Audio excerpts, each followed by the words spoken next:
Outside, the sky is a bruised purple, and the wind is howling like it has something to prove. I watched from my window as Mrs. Higgins's flower pots, the ones she spends every morning tending to, tumbled over into the mud.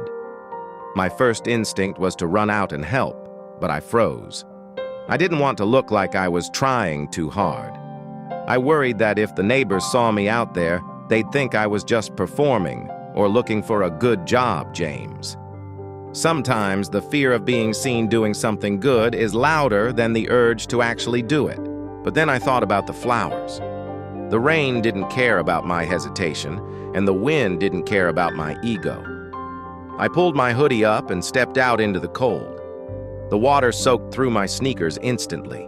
It wasn't poetic, it was messy. I knelt in the dirt, riding the heavy terracotta pots and tucking the spilled soil back around the roots. My hands were freezing and covered in grime.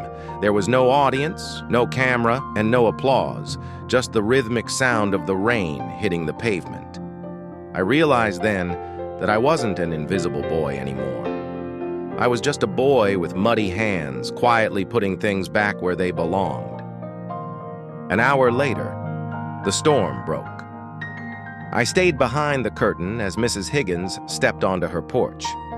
She stopped, looking at her garden in total confusion. She looked up and down the street, probably wondering how the wind had spared her flowers while the trees were still losing branches. She didn't see me, but I saw the way her shoulders finally relaxed. She touched a petal and let out a breath she'd been holding. I didn't need her to know it was me. Seeing her world tilted back into place was the only volume I needed. Maya always says that kindness isn't a stage play. Today, I finally felt that. Real kindness is often messy, cold, and completely unnoticed. It doesn't need a spotlight to be real. It just needs someone willing to get their hands dirty to leave the world a little more upright than they found it. Have you ever done something kind when no one was looking? Drop a in the comments if you've helped something grow today.